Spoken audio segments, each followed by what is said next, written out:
Olá pessoal, sejam bem-vindos à primeira aula sobre regime jurídico único, Lei 8.112. Mas antes de entrar direto na Lei 8.112, vamos fazer uma definição sobre agentes públicos. O que são, quem são os agentes públicos, beleza?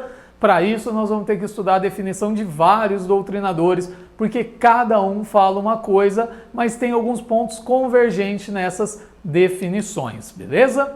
Vamos lá.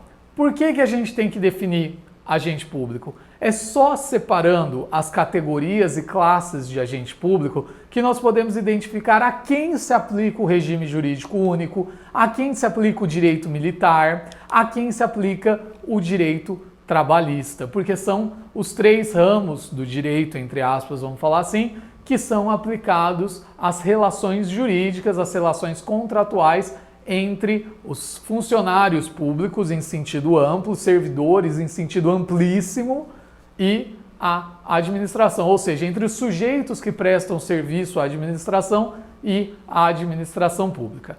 Beleza? Então, segundo a Maria Silvia de Pietro, ela coloca, tá aí na sua tela, agente público seria toda pessoa física que presta serviços ao Estado e as pessoas jurídicas da administração indireta. Beleza? Segundo Eli Lopes Meirelles, são todas as pessoas físicas incumbidas definitiva ou transitoriamente do exercício de alguma função estatal. Então você vê que aqui o Eli Lopes de Meirelles já engloba mais gente, né? Porque pode ser definitiva ou transitoriamente, não importa qual o tipo de vínculo. Se está prestando serviço, se está em alguma função estatal, é um agente público.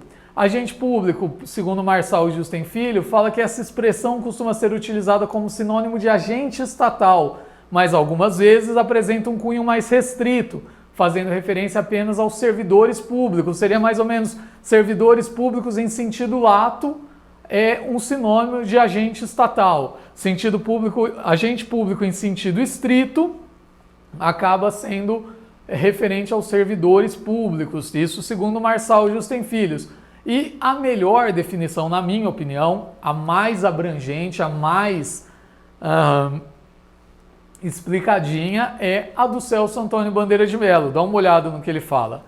Ele fala que agente público é a mais ampla classe, é a classe mais ampla que se possa conceber para designar genérica e indistintamente os sujeitos que servem ao poder público como instrumentos expressivos de sua vontade e ação, ainda quando façam ocasionalmente ou episodicamente. Ou seja, para o Celso Antônio de Bandeira de Mello, agente público é o globo, é o geral. São todos os sujeitos que prestam seus serviços ao poder público, seja ocasionalmente, seja episodicamente ou seja constantemente.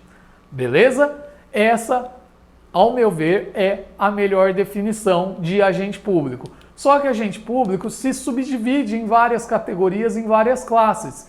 Nós vamos estudar a definição dada por Eli Lopes Meirelles e pelo Marçal Justen Filho, porque elas são as mais abrangentes e são as mais cobradas em concurso público também, beleza? Vocês vão ver que elas têm algumas coisinhas parecidas, mas também tem algumas diferenças. Começando pelo Eli Lopes Meirelles, ele classifica agente público, ele subdivide agente público primeiro em agentes políticos. Quem são os agentes políticos? Essa categoria de agente público é a que mais dá problema na doutrina. Por quê? Tem gente que coloca o Ministério Público e os juízes dentro dessa categoria agente político e tem gente que não coloca, beleza? Então, segundo Eli Lopes Meirelles, são os componentes do governo nos seus primeiros escalões, investido em cargos, funções, mandatos ou comissões por nomeação, eleição, designação ou delegação para o exercício de atribuições constitucionais. Esses agentes políticos, eles têm liberdade funcional. Eles geralmente têm as responsabilidades estabelecidas em lei ou diretamente da Constituição e respondem por crime funcional, beleza? Então é a galera do primeiro escalão, são os ministros, presidente, prefeito, vice-presidente. Essa galera que são os agentes políticos. Em regra, o agente político, ele pensa no macro, ele pensa estrategicamente como o país vai andar. As definições estratégicas, as políticas públicas, geralmente saem dos agentes políticos, deputados, senadores. Então você vê que é um nível mais alto na hierarquia de agentes públicos, né? Vamos dizer, se tiver uma hierarquia, eles estão no topo, beleza? Aí nós temos os agentes administrativos, ou seja, são todos aqueles que se vinculam ao Estado ou às suas entidades autárquicas e fundacionais por relações profissionais, sujeitos à hierarquia funcional e ao regime jurídico determinado pela entidade estatal a que servem. Os agentes administrativos podem ter emprego ou cargo público, ou seja, ele pode ser servidor público ou funcionário público, né? Ele tem um retorno pecuniário pelo trabalho dele, então ele ganha um cascalho pelo trabalho dele, que é o vencimento, né, que ele tem direito. Em regra é por nomeação, mas a nomeação deve ser precedida de concurso público na maioria das vezes. Em regra é precedido por concurso público. Tem os cargos comissionados que uma porcentagem não precisa, que são os cargos de confiança, né, de livre nomeação e livre exoneração. E incluem aqui nos agentes administrativos os diretores de empresas estatais. Então, nós vamos ver um pouquinho mais para frente a diferença entre emprego público e cargo público. Mas você sabe que agente administrativo é o servidor, o funcionário público ou o funcionário temporário, né? Porque são as três classes de funcionalismo público. Ele pode ser um servidor, ocupante de um cargo público efetivo, ele pode ser um funcionário público, ocupante de um emprego público, ou ele pode ser um funcionário temporário para suprir determinada demanda temporária, adversa, especial e urgente. Beleza? Então nós temos aí o servidor público, o empregado público e os servidores temporários ou funcionários temporários, beleza? Além disso, o Eli Lopes Meirelles fala dos agentes honoríficos. Quem são os agentes honoríficos? São os cidadãos convocados, designados ou nomeados para prestar transitoriamente determinados serviços ao Estado em razão de sua condição cívica, de sua honrabilidade ou de sua notória capacidade profissional, mas sem qualquer vínculo empregatício ou estatutário e normalmente sem remuneração. Quem são? Quem são esses agentes honoríficos? Júri, mesário na eleição, mesário, fala sério, deve ser uma delícia esse mesário, não é verdade? É uma posição de honra, você está servindo ao seu Estado, em regra você não recebe remuneração por esses serviços, beleza?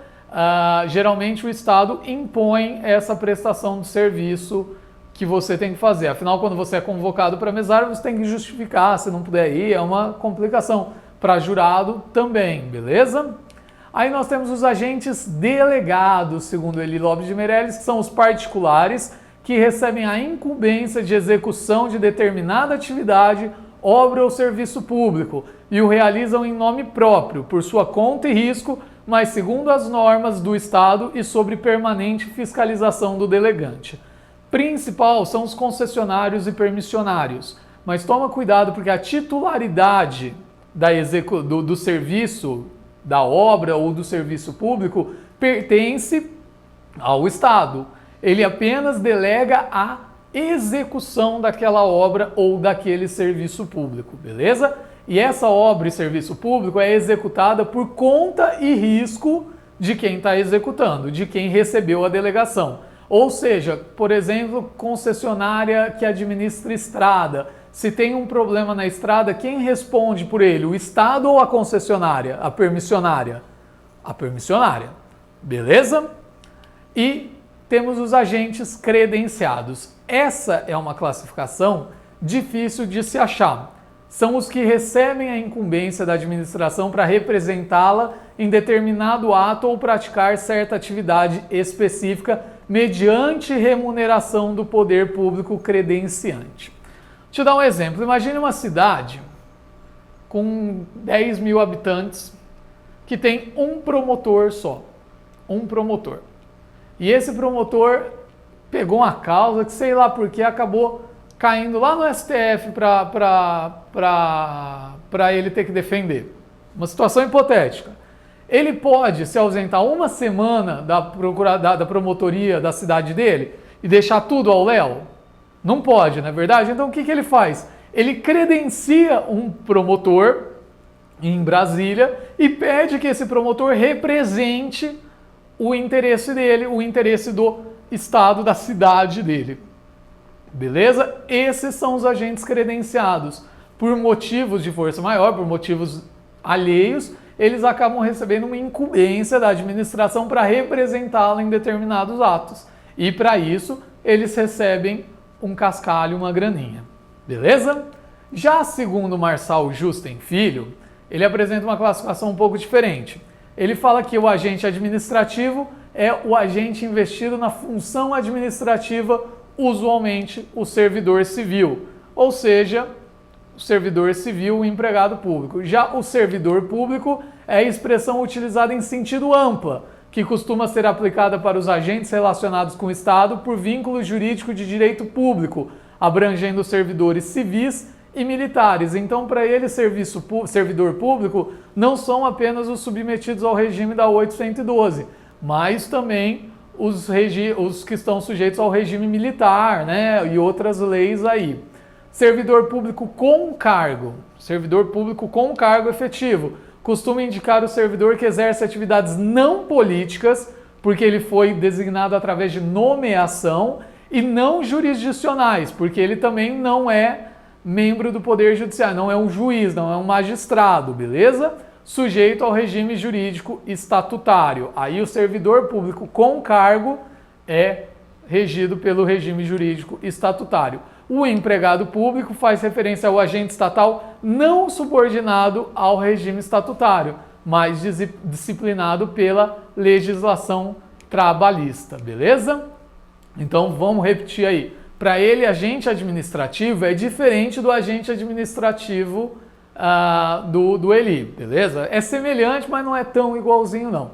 Agora, servidor público é uma expressão em sentido amplo que costuma ser aplicada para os agentes relacionados com o Estado por vínculo jurídico de direito público, abrangendo servidores civis e militares. Servidor público com cargo é aquele que não presta atividade política nem jurisdicional, ou seja, não foi eleito pelo povo e também não define coisa julgada, não julga, né? Não é juiz, não é magistrado e está sujeito ao regime estatutário. E o empregado público é aquele sujeito que trabalha para a administração em um emprego público regido pela legislação trabalhista. Tem uma classificação genérica, que é do Alexandre de Moraes, que fala dos particulares em colaboração com o poder público. São aqueles que prestam serviço ao Estado sem vínculo empregatício, com ou sem remuneração. Beleza até aqui? Se tiver alguma dúvida, já sabe, é só procurar, é só perguntar. Cargo, emprego e função pública. Nós temos que diferenciar os três. Temos que diferenciar o que é cargo, o que é emprego e o que é função pública. Cargo público é uma unidade jurídica na estrutura administrativa, instituído sempre por lei.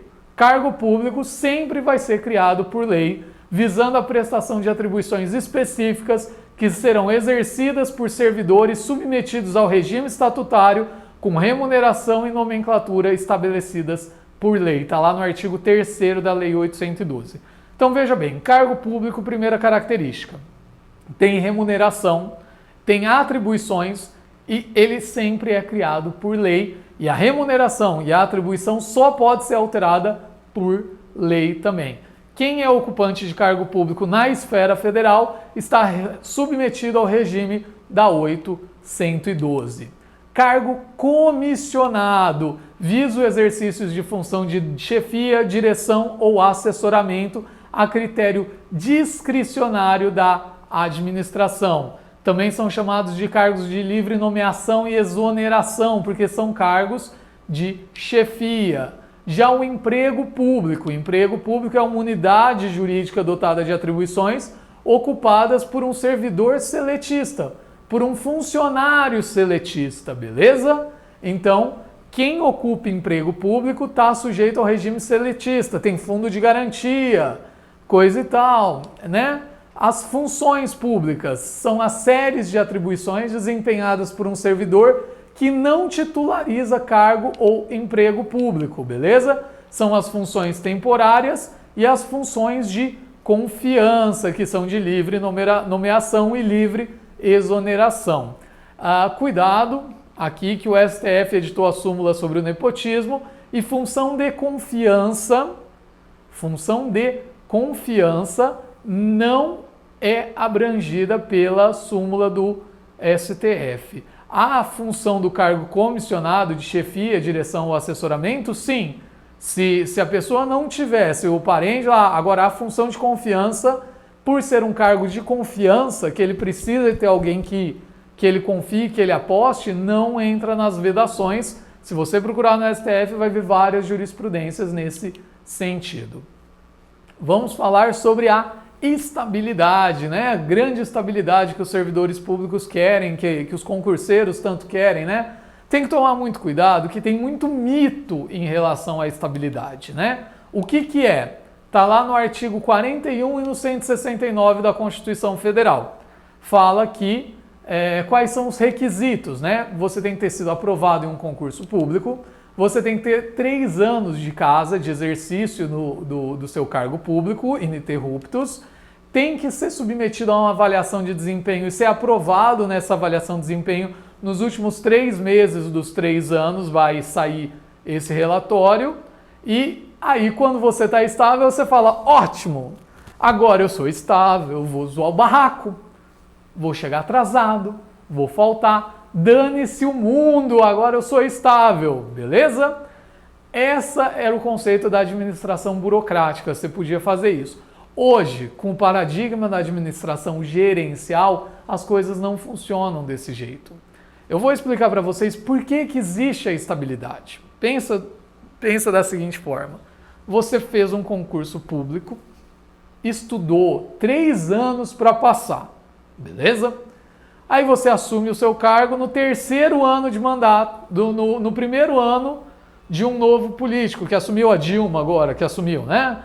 A presidente atual.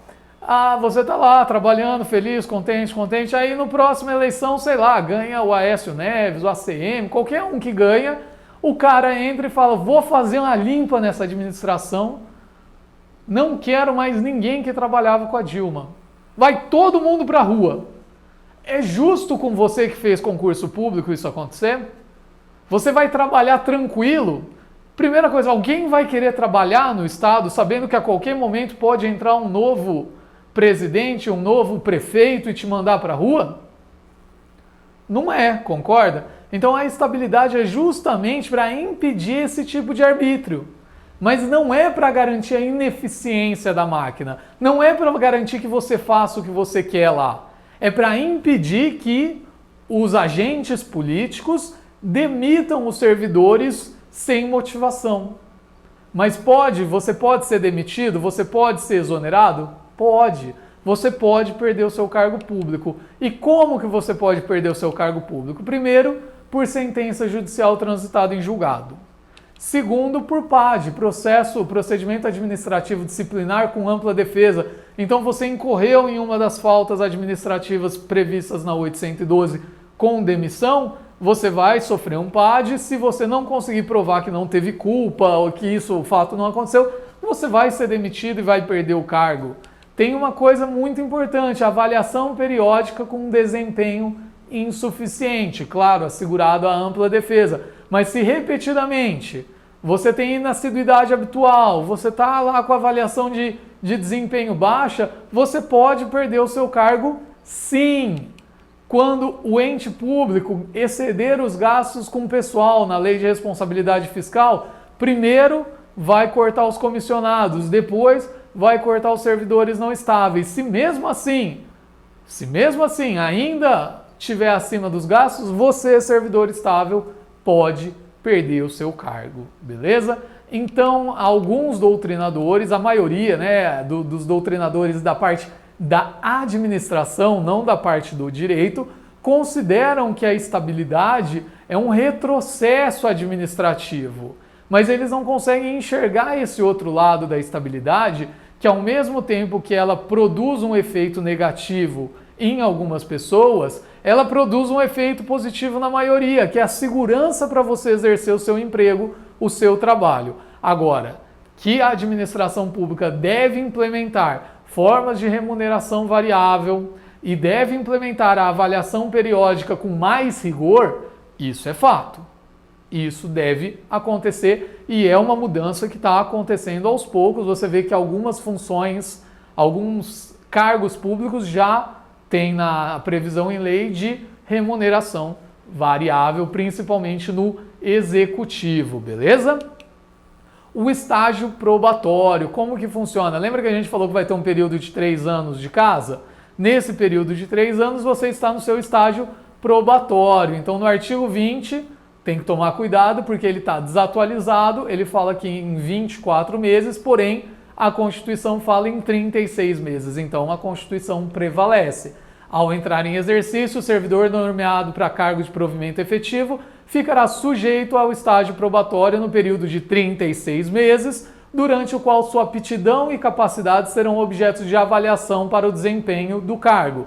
Serão observados os seguintes fatores: a assiduidade, a disciplina, a capacidade de iniciativa, a produtividade e a responsabilidade. A assiduidade é você chegar no horário, sair no horário, não ficar faltando, coisa e tal. Disciplina é a sua disciplina tanto em relação aos superiores quanto em relação ao seu trabalho, a sua capacidade de iniciativa, de inovar, de fazer as coisas sem ter que ser mandado, a sua produtividade e a responsabilidade com a qual você lida com o seu trabalho, beleza? Então não esqueça que apesar do artigo 20 da 812 constar que o estágio probatório está pelo período de 24 meses, a emenda constitucional 19 aumentou o prazo para 36 meses e a lei não foi alterada. Na prática, o que vale é a Constituição. Beleza, pessoal? Encerramos essa parte de agentes públicos. Você já sabe que o regime estatutário da 812 se aplica a servidor, ocupante de cargo efetivo na administração pública, que esse cargo efetivo só pode ser criado por lei, tem uma remuneração, tem atribuições que só podem ser alteradas por lei também. Na próxima aula nós vamos falar sobre as formas de provimento. Afinal, agora a gente já sabe qual que é o cargo, vamos adentrar a Lei 8.112 e saber como você tem acesso ao cargo público, provimento originários e provimento derivados, né? Provimento originário, porque só tem um originário. Beleza? Se tiver alguma dúvida, pode mandar para 812@concursosexpress.com.br. Repetindo o e-mail, 812@concursosexpress.com.br. 812 mesmo, o número da lei. Beleza, pessoal? Se cuidem, bons estudos e até a próxima!